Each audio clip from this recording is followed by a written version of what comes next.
I do know that there are some people that were close to me or that I am close to that you especially have an affinity for. And I always feel that it has something to do with how you relate to me too, even though I'm on my own. You know, I got to come through, which I know. But can you talk a little bit about our early, you know, relationship in terms of how you feel about, especially the St. Louis crew and how I fit into that, or specifically? In the 1970s, I'm a native New Yorker, born in Manhattan, and there's always been music coming through New York all the time.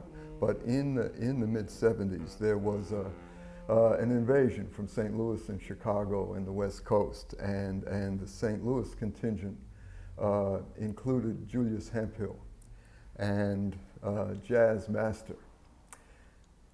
And I first had a chance to hear J.D. Shoulder to shoulder with the great Julius Hemphill in Ali's Alley, which was a wonderful performance place run by the great late drummer Rashid Ali. And it was tremendous. I was right in front of them, and it was the St. Louis sound of freedom, and it was a thrill. Subsequently, I've heard J.D. contribute to the music of Cecil Taylor. I was fortunate to be present with Yusuf Jones in a wonderful rehearsal for several big band concerts, and J.D. was a key part of that. Also with Bill Dixon, the great Bill Dixon's ensembles, and once again, there's an inimitable sound, and there's also a tremendous wide-ranging voice through all the reeds in J.D., and I've just enjoyed it every single time.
And we're at the Backstreet Gallery in downtown New Rochelle, New York.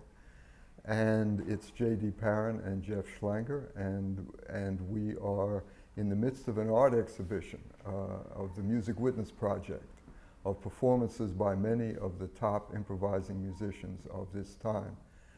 And J.D. Perrin is here with his bass saxophone, and I have a large sheet of Fabriano paper set up on the easel, and around 3 o'clock, J.D. may start making some sounds, and I will be responding to the sounds with some colors and rhythms in the lines.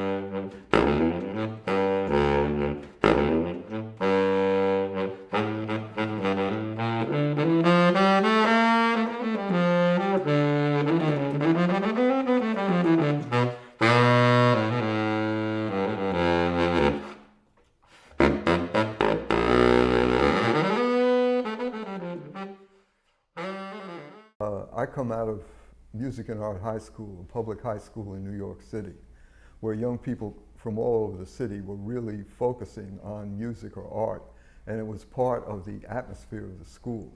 So it felt normal that everyone had a voice, a creative voice. And of course, I've always been drawing. I used to draw on the subway on the way to school. This was part of what we used to do. It's like music, it's a practice art.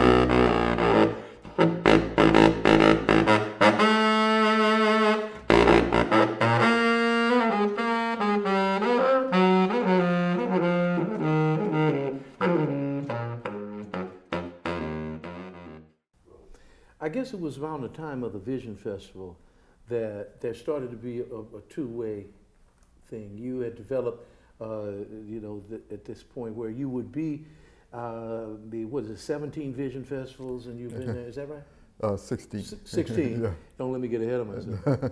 And you were always there painting, and so when I started playing in the Vision Festival early on, I started to get these little replicas in the mail from you.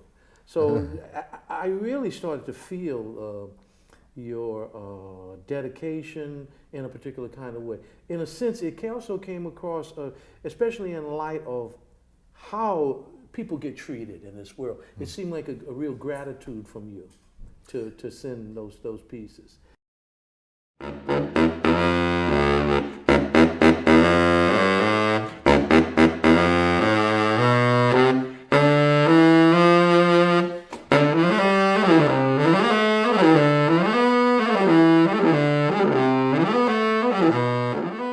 Sound has color. I mean, musicians know that, but you can really see it. And the process of learning to listen, you become more and more sensitive to the range of colors and the sounds.